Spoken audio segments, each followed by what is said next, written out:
नमस्कार मित्रांनो, आज आहे 28 मे. 28 मेच्या दिवसभराच्या सुपरफास्ट बातम्या आपण बघणार आहोत. त्यापूर्वी तुम्ही जर चॅनलवर नवीन असाल तर सबस्क्राईब करायला विसरू नका आणि व्हिडिओला एक लाईक जरूर करा. लोकसभेच्या निवडणुकीआधीच भाजपमध्ये झाडाझडती सुरू. निवडणूक संपताच गुंडाळी विस्तारणे योजना, निष्क्रियांना दाखवण्यात घरचा रस्ता.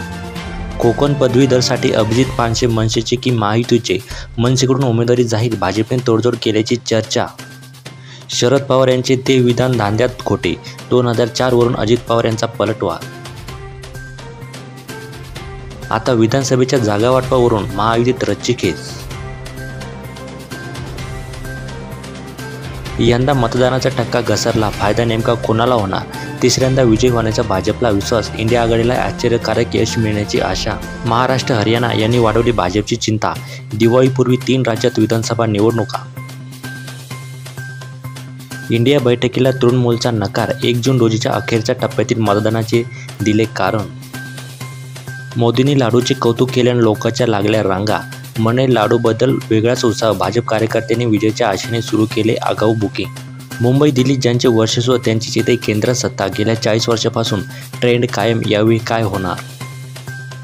स्टेज पडले, राहुल गांधी पडता पडता वाचले. तेजस्वी यादव सभेत म्हणाले, तरुणांना नोकरी मिळेल फटाफट फटाफट. 10 वर्षात भाजप जगातील सर्वात श्रीमंत पक्ष कसा झाला? काँग्रेस सरचिटणीस प्रियंका गांधी यांचा सवाल. काँग्रेसच्या पराभवाचे खापर राहुल प्रियंकांऐवजी खरगेंवर फुटेल, केंद्रीय मंत्री अमित शहा. सत्ता आल्यास महिलांना दरमहा 8,500 रुपये. बिहारच्या सभेत राहुल गांधींचा वादा, अग्निपथ योजना रद्द करणार.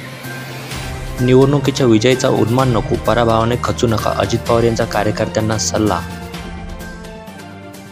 मनुस्मृतीचा अभ्यासक्रमात समावेश होऊ देणार नाही, छगन भुजबळ.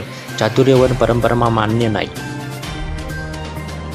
राज्यसभेच्या एका जागेसाठी निवडणूक जाहीर, 25 जून रोजी मतदान व मतमोजणी. प्रफुल्ल पटेल यांच्या राजीनाम्याने राज्यसभेची जागा रिक्त.